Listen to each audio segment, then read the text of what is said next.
লক্ষ কোটি দরুদ সালাম পেশ করছি বিশ্বনন্দিত মহামানব যা আনিত জীবনের মাধ্যমে আমাদের জীবনের লক্ষ্য। সংক্ষেপে দরুদ পাঠ করছি সাল্লাল্লাহু আলাইহি ওয়াসাল্লাম। আমরা এই ঘরে সকলে একত্রিত হয়েছি, ঘরটি গোটা পৃথিবীর ঘরের চাইতে একটি শ্রেষ্ঠতম স্থান। সে আল্লাহর ঘর মসজিদের ব্যাপারে আল্লাহ রাসূল সাল্লাল্লাহু আলাইহি ওয়াসাল্লাম বলছেন, যে ব্যক্তি আল্লাহ রাব্বুল আলামিনের সাথে মহব্বত রাখতে চায়, কার সাথে? আল্লাহর সাথে। নবী বলছেন, সে যেন আমার সাথে মহব্বত রাখে। একই হাদিসে আল্লাহ রাসূল বলছেন, কোন ব্যক্তি যদি আমার সাথে মহব্বত রাখতে চায়, সে যেন সাহাবীদের সাথে মহব্বত রাখে। কোন ব্যক্তি যদি সাহাবীদের সাথে মহব্বত রাখতে চায়, আল্লাহ রাসূল বললেন, সে যেন মসজিদের সাথে মহব্বত রাখে। সুবহানাল্লাহ। তার মানে কেউ যদি মসজিদের সাথে মহব্বত রাখে, তাহলে অটোমেটিক সাহাবীদের সাথে মহব্বত তার হয়ে যায়। সাহাবীদের সাথে মহব্বত করে আল্লাহ রাসূলের বলে আল্লাহ আমাকে। সুবহানাল্লাহ। তাহলে কাজ হলো মসজিদের সাথে সম্পর্ক ভালো রাখা। কি রাখা হয়? ভালো রাখা। আল্লাহ রাব্বুল আলামিন সূরাতুন নূরের মধ্যে মসজিদের প্রতি সম্মান প্রদর্শন, মসজিদকে সর্বোচ্চ করবার জন্য নির্দেশ দিয়েছেন। হাদিস শরীফে এসেছে, নবী বলছেন, ওই একই আয়াতের প্রেক্ষিতে তাফসীরের মধ্যে এসেছে, কোন ব্যক্তি যদি মসজিদকে পরিচ্ছন্ন রাখে, কোন নাপাক বস্তু রয়েছে, এটা যদি পরিচ্ছন্ন করে দেয়, টোটাল মিলে মসজিদের যে কোনো ব্যাপারে যদি পরিচ্ছন্ন ব্যাপারে ভূমিকা থাকে, আল্লাহ তার জন্য জান্নাতে একটি বাড়ি তৈরি করে দেন। তো মসজিদে আসি না, পরিষ্কার করবো। আজও মসজিদে নির্ধারিত তারিখে দায়িত্ব দেওয়া আছে, সেই করবে, আমি কেন না বললে একটু গাড়ি গালাজও মানুষ করে, কিন্তু জান্নাতের ঘর কি খোলা দরকার না আমাদের সবাই দরকার? আজকে থেকে আমরা ভিন্ন চিন্তা করব। যে যেভাবে যে স্থানে যখন সেই সময় অপরিচ্ছন্ন হব, কাউকে জিজ্ঞাসা করবো না, কাউকে আদেশ করবো না, নিজে নিজে করবো। যদি করেন জান্নাতে আপনার জন্য আল্লাহ রাসূল বলছে বাড়ি তৈরি করা। সুবহানাল্লাহ। তাহলে যদি বাড়ির দরকার হয়, এটা লাভের বিষয়। রাস্তায় যদি স্বর্ণ কুড়িয়ে পান, তো আপনি কি আরেকজনকে বলবেন যে ভাই স্বর্ণ কুড়িয়েছিল ওখানে? বলবেন না? কেন বলবেন না? জানেন এটা মানে আমার নিজের না। মসজিদ অপরিচ্ছন্ন হয়ে অবস্থায় আছে, কোন কিছু একটা প্রয়োজন, ওইটা অন্য কাউকে না বলে আপনি তো জানেন যে বললে আপনি নিজস্ব জান্নাতে একটা বাড়ি তৈরি করবেন, তাহলে অন্য কাউকে বলবেন না নিজে বলবেন? কিন্তু দুইটা এক হয় না আলাদা হয়? অনেক পার্থক্য। রাস্তার নাম হয় এগুলো বলে না। তাহলে মসজিদে পরিচ্ছন্ন থাকলে গাইডের শেষ থাকে দেখি অবস্থা ভাই কথা বলেন না এজন্য আল্লাহ রাসূল বলছেন এই যে হলো সেই একটি বরকতপূর্ণময় জায়গা যেটা গোটা পৃথিবীর শ্রেষ্ঠতম একটা স্থান যার নাম হলো মসজিদ। নবীজি বলছেন যতক্ষণ পর্যন্ত এই মসজিদ করে ব্যক্তি উপস্থিত থাকবে আল্লাহ ততক্ষণ পর্যন্ত তাকে হেফাজত করবে। আল্লাহ যেমনি ভাবে মসজিদকে বরকতপূর্ণ করেছেন আল্লাহ ব্যক্তিকে বরকতপূর্ণ করে দিয়েছেন। এজন্য সম্পর্ক মসজিদের সাথে ঈমানদারদের সবচেয়ে বেশি থাকা উচিত। আল্লাহ আমাদেরকে মসজিদ কেন্দ্রিক সকলকে সকল কাজে নিয়মিত থাকবার মতো তৌফিক দান করুন, বলেন আমিন। অপর এক বর্ণনায় এসেছে কোন ব্যক্তি যদি নিজ গৃহে অর্থাৎ নিজ বাসস্থানে নিজের বাড়িতে ওযু করে ফরজ নামাজের উদ্দেশ্যে মসজিদ করে আগমন করে তার মর্যাদা কেমন হবে? নবী বলছেন কোন ব্যক্তি যদি নিজের বাসস্থান থেকে ওযু করে ফরজ নামাজ পড়বে এই উদ্দেশ্য করে মসজিদে আগমন করে এই ব্যক্তির মর্যাদা তেমন যেমন কোন ব্যক্তি হজ করার জন্য নিজ গৃহ হতে ইহরাম পরিধান করে রওনা হয় ওই ব্যক্তির মর্যাদা যেমন এই ব্যক্তির মর্যাদা তেমন।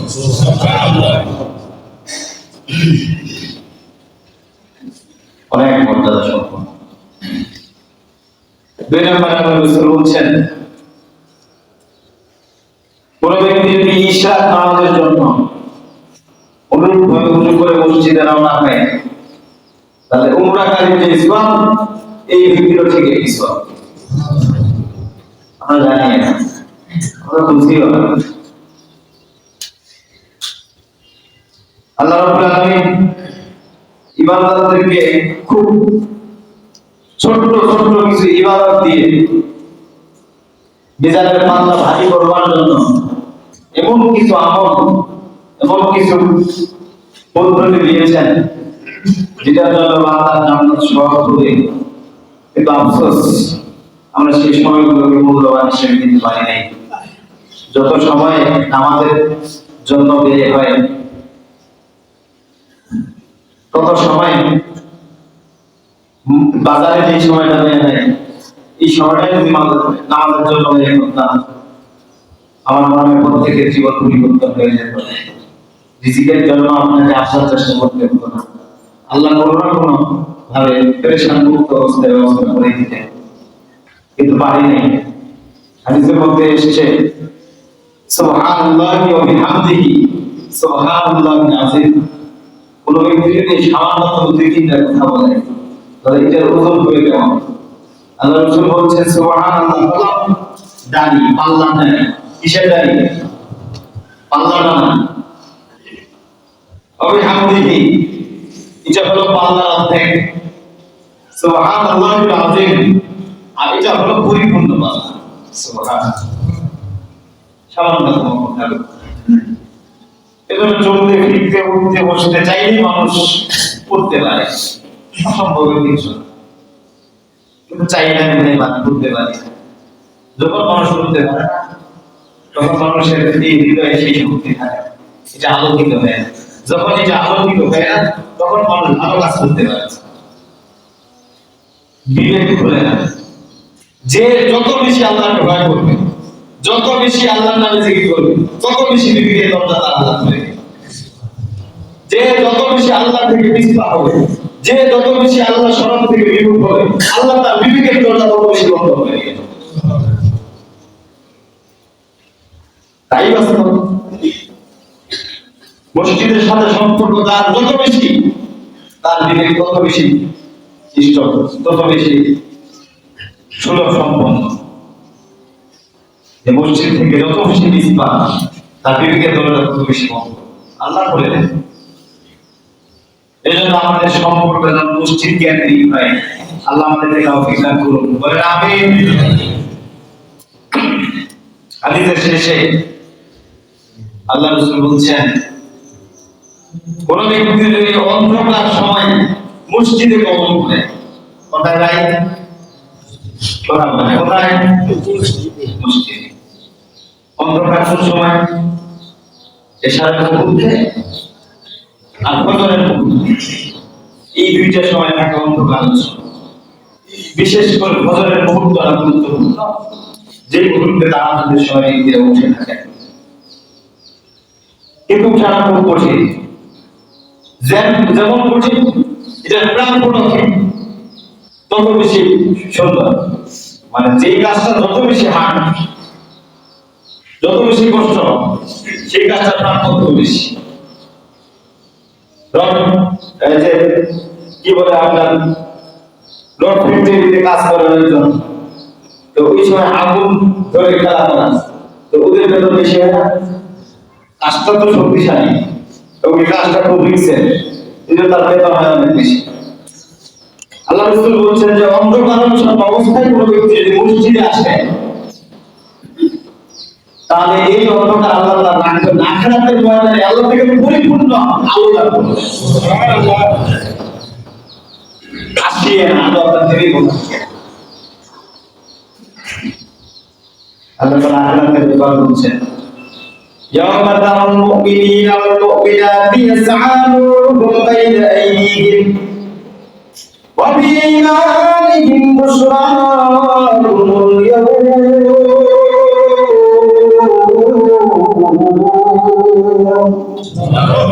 জান্নাতিন তাজরি মিন তাহতিহাল আনহার।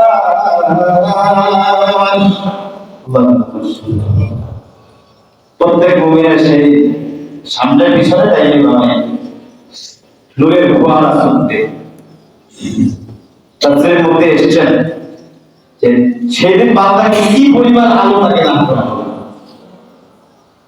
অধিকাংশ মুফাসসিরের বক্তব্য হলো, পৃথিবীতে যার যোগ্যতা যেমন ছিল, আখিরাতের ভূমিকার ব্যাপারে ঠিক ততটুকু আলো তাকে আল্লাহ দান করবে। যেমন ভালো কাজ করবে ওখানে ঠিক তেমন পাবে, যেমন কম করবে কম পাবে, বেশি করবে বেশি পাবে। যার টাকা যেমন তার লাইটের পাওয়ার তেমন। গ্যাস লাইট ওইটাও লাইট, টর্চ লাইট ওইটাও লাইট, বিদেশ থেকে আমদানি করে দেশে আসে ওইটাও লাইট। তো প্রত্যেকটা ডিফারেন্স পার্থক্য আছে না? ফজরের সময় উঠবেন, রাত্রে মসজিদে গমন করবেন, মসজিদের সাথে সম্পর্ক স্থাপন করবেন। প্রত্যেক নামাজের ক্ষেত্রে সময় বুঝে আল্লাহর জন্য নির্ধারিত করে রেখে দিবেন। আপনাকে স্পেশাল নূরের সম্মান আল্লাহ রাসূল দিয়েছেন। সুবহানাল্লাহ। আসবো তো ইনশাআল্লাহ। আল্লাহ আপনাদেরকে কবুল করুন। আমরা যেন মসজিদে আসি, হয়তো নামাজ ছুটে গিয়েছে, বাড়িতে যেন না বলি, একটু মসজিদে আসা করি। এটা হলো বরকতপূর্ণ জায়গা। যতক্ষণ থাকবেন ততক্ষণ আল্লাহ আপনাদেরকে হেফাজত করবেন। আল্লাহ তাআলা আপনাদেরকে হেফাজত করুন, আপনাদের পরিবারগুলোকে হেফাজত করুন। মসজিদ কেন্দ্রিক প্রত্যেকটি ইবাদত যেন মসজিদে এসে করতে পারে, আল্লাহ তৌফিক দান করুন। যদি করেন, মসজিদকে আল্লাহ বরকতপূর্ণ করেছে, আপনাকে বরকতপূর্ণ, আল্লাহ আপনার পরিবারকে হেফাজত করবে। সুতরাং শুরুতে যে কথাটি বলেছিলাম, আল্লাহ রাসূল যে বলেছিলেন, কেউ যদি আল্লাহকে ভালোবাসতে চায় সে যেন আমাকে মহব্বত করে, সে যদি আমাকে মহব্বত পাইতে চায় অথবা ভালোবাসতে চায়, সে যেন সাহাবীদেরকে ভালোবাসে। যদি কেউ ব্যক্তি সাহাবীদেরকে ভালোবাসে, পাইতে চায়, মহব্বত করতে চায়, তাহলে সে যেন মসজিদকে ভালোবাসে, অর্থাৎ এখানে উপস্থিত হয়। আল্লাহ তাআলা আমাদেরকে এমন একটি বরকতপূর্ণ জায়গায় উপস্থিত করেছেন, আমরা প্রাণ করে বলছি আলহামদুলিল্লাহ। সর্বশেষ এই কথাটি আজকে নিয়ে যাওয়ার মতো একটি কথা, যেটি বলবো বলে নিয়োগ করেছিলাম। অনেক বাড়িতে আমি উদ্বোধন অনুষ্ঠানে গিয়েছিলাম, জীবনে অনেক জায়গায় যাওয়া হয়েছে, কিছু বাস্তবতার সম্মুখীন আল্লাহ তাআলা আমাকে করিয়েছেন, যেটা হয়তো আল্লাহ কোরআন এই জন্য যেন মানুষের সম্মুখে কিছু কথা আল্লাহ তুলে ধরবার তৌফিক দেয়, যেন কিছু কথা বলাই। আমার কাছে মনে হচ্ছিল বাড়িগুলো দেখে, এত সুন্দর বাড়ি, এত সুন্দর সিস্টেম, জিজ্ঞাসা যখন করা হয় যে আপনার বাড়িটা খুব সুন্দর নেই, কোন কোন ব্যক্তি বলেন, মুস্কি হাসে যে ভাই এই বাড়ির পিছনে কোন এক রহস্য আছে। কি রহস্য? অনেকের বাড়ি করার প্ল্যান থাকে, একটা গাড়ি ক্রয় করার প্ল্যান থাকে, যেই যে সাকসেস হয় বাড়িটা কাজ সম্পন্ন হয়, ওই দীর্ঘ শ্বাস একটা ফেলে, এই শ্বাসটা যখন ফেলে ওই দিন একটা মুস্কি হাসিতে বলে আজকে থেকে সফল হয়ে যাবে। কিন্তু ওই সফল হওয়ার পিছনে পরিশ্রম কি কম ছিল? কথা বলেন, কম ছিল? অনেক বেশি। আমি পূর্বের ইতিহাসের দিকে একটু ফিরে যাব। আমি বহুবার এই কথাগুলো শুনেছিলাম, শোনাইছিলাম। বাজার থেকে আজ থেকে শুরু করে যেই সময় মুখের বছরগুলো কেটে পার করে এই মুহূর্তে এসেছেন, আমি শুনেছিলাম আমার বয়স্কের মুখ থেকে যে প্রত্যেক দিন চাল কিনে আর হাফ কেজি 1 কেজি, 5টা 7টা 10টা সন্তান, তো একদিন দেখা গেল রাত নাই, তখন তার চাল ক্রয় করার মতো সামর্থ্য নেই। তখন করে কি, মা ওইখান থেকে 1 পট 2 পট করে প্রত্যেক দিন বাজার থেকে আলাদা করে রাখে দেয়। যেই দিন দেখা যায় কাজ থাকে না, ওই দিন তখন এই চালটা দেয় না, সন্তানদেরকে খাওয়ায়। এই যে কি অবাস্তব, 100% বাস্তব ছিল। কিন্তু এইভাবে দিন পার করতে করতে আজকে শুনেছি। আমি বলতে চাচ্ছি এই কথাটা, মানুষ একটা বাড়ি তৈরি করার জন্য যে পরিমাণ ঘাম ফেলেছে, যিনি ফেলেছেন এটাকে জিজ্ঞাসা করে বুঝতে পারবেন এই ঘামটা কতদিন। বেশি কিছু নয়, ওই যে মাটির কি থাকে কলসটাকে বলে হাড়ি, হাড়ি। আমার মনে হয় এই গল্পের কথা মনে থাকা দরকার সবাই। হাড়ি যখন কিনতে যায় মানুষ, তখন সর্বপ্রথম দেখে এইভাবে হাতে পাঁচিলে লাগায়। বাস্তব না? কেন লাগায়? ঠিক আছে কিনা, ভালো আছে কিনা, শক্তিশালী কিনা। হাড়ি আফসোস করে বলে পাঁচিলে লাগাজি, জানিস এই পাঁচিলে লাগানোর বদলে কত পরিশ্রম করতে হয়েছে, কি কি করতে হয়েছে, কাটা ছিলাম, মেশিনে দিলাম, চাপ দিলাম, ওকে ফ্রেশ করলাম, ওইখান থেকে আবার বানানোর জন্য প্রক্রিয়া শুরু হয়ে গেল, বানাইলাম, রোদে দিলাম, এই তাপমাত্রা দিলাম, আর আগুনে দিলাম, দীর্ঘ সময় কুয়াতে দিলাম। কত পরিশ্রম করার পরে এই বাচ্চা টাকার অবস্থা আছে তোমার জানা নাই। কথা কি অবাস্তব? 100%। ভাই আপনি আসতেছেন, বলতেছেন এত সুন্দর বাড়ি, এই বাড়ির পিছনে রাত দিন উভয়ে ঘামকে রক্তকে পানি করেছেন। আছে মনে অসংখ্য ব্যক্তি আছে। আমি বলতে চাচ্ছি যে এই কথাগুলো, এতগুলো কথার পিছনে একটি বাড়িকে কেন্দ্র করে, একটি সন্তানকে কেন্দ্র করে রক্ত ঘাম হয়েছে, রক্ত পানি হয়ে গেছে। তা আখিরাতে একটা বাড়ি আপনার দরকার, যেখানে আপনি অনন্ত জীবন থাকবেন, যে জীবনের শুরু থাকবে শেষ থাকবে, যেটা সুখের বর্ণনা বলে বোঝানো সম্ভব নয়। তাহলে এই সুখের বাড়ি, এই রাজপ্রাসাদ, যেই বাড়ি আপনি আকাঙ্ক্ষা করছেন, এই বাড়ির জন্য ঘাম কি আমাদের চলেছে? কথা বলেন, চলেছে? একটা কলস তৈরি হতে গেলে, একটা টুপি তৈরি হতে গেলে যদি এই পরিমাণ তাপ, এই পরিমাণ আগুন সহ্য করে এই পর্যন্ত আসতে পারে, এই রাজপ্রাসাদ পাওয়ার জন্য ঘাম কি আপনার চলে যাবে না? কই ঘাম, কোথায় ঘাম, কিভাবে ঘাম? মনে রাখবেন, যদি এই ঘাম আল্লাহর জন্য না থাকে, এই পরিশ্রম যদি ওই বাড়ির জন্য না করে থাকে, এই কষ্ট, এই ত্যাগ স্বীকার পৃথিবীতে যদি ওই পেশাদের জন্য পৃথিবীতে না করে থাকেন, পাবেন না পেশা, পাবেন না ওইভাবে। সুতরাং বাস্তবতা যেটা দেখতেছি সেটা কেন আমরা আখিরাতের জন্য বাস্তবতা মনে করি না, না করাটা সবচেয়ে বেশি দুর্বলতা। আল্লাহ রাব্বুল আলামিন আমাদেরকে বাস্তবতাগুলো বুঝে অনন্ত জীবনের জন্য, ওই বাড়ি তালাশ করবার জন্য, আখিরাতে যেমনি পরিশ্রম করেছি নিজের একটা বাড়ির জন্য, ওই বাড়ির জন্য পৃথিবীতে এই পরিশ্রমটুকু আল্লাহর জন্য উৎসর্গ করে দিব। রাজি আছেন? আল্লাহ আপনাদেরকে কবুল করুন। মানুষ বুঝে পিতা মাতা যতদিন বেঁচে থাকে ততদিন বুঝে না, বুঝে বলতে যেদিন চলে যায়। আছে না?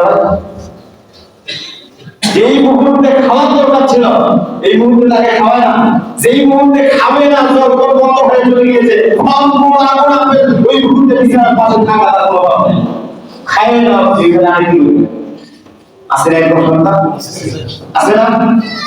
কি আসে আমার মনে পড়ে দাদা মারা যাওয়ার আগে আগে ওই সময় তেমন ইনকাম এখন তো হয় তা ছিল না, থাকলেও সবসময় টাকা থাকে না। স্টুডেন্ট জীবন, আমার কাছে 20 টাকা চেয়েছে, আমি দিতে পারি। আজকে মনে হয় আমি 20,000 ইনকাম করি। আমি যদি 20 কোটি টাকা ইনকাম করি, আমি 20 টাকা দিতে পারবো? তা সম্ভব? আপনার পিতা আপনার আপনজন বেঁচে থাকতে 2 টাকা চেয়েছে, দিতে পারেন নাই, অথবা নিজ ইচ্ছাকৃত ভাবে দেন নাই। আজকে যদি 20 কোটি টাকার মালিক বা 20 পয়সা দিতে পারবেন? আমি বলতে চাচ্ছি এই কথাগুলো, দাঁত থাকে যখন বুঝা যায় না, যখন চলে যায় তখন বুঝা যায়। এই মুহূর্তে পৃথিবীতে সবাইটুকু পার করছে বুঝতে পারতেছি না, যেই দিন ওই আখিরাতের ময়দানে হাজার কোটি মানুষের সামনে রব আপনাকে দাঁড় করাবেন, ওই দিন বুঝবো লাভ 20 পয়সা। বাবা চলে গেছে, 20 পয়সা কেন কিছুই দিতে পারবে না, কিন্তু যেদিন ছিল ওই দিন দেওয়ার কোনো সুযোগ ছিল। যেদিন এটা বোঝা যায় আখিরাতকে যেদিন আল্লাহ দান করাবেন আপনাকে হাজার কোটি মানুষের সামনে, সেদিন বুঝবো কিন্তু লাভ আছে কি? কোনো লাভ নেই। সুতরাং আসুন সময় থাকতে সময়ের কাজটুকু যেন করি, সময় থাকতে যেন ব্যক্তির মর্যাদা বুঝি, সময় থাকতে যেন জাতের মর্যাদা যেমনি বোঝা যায়, অন্যান্য ক্ষেত্রে বোঝা যায়, বাকি সময়ের ক্ষেত্রেও যেন এই কথাটা আল্লাহর ক্ষেত্রে আমরা বুঝে নিতে পারি। আল্লাহ রাব্বুল আলামিন তৌফিক দান করুন। বলেন আমিন।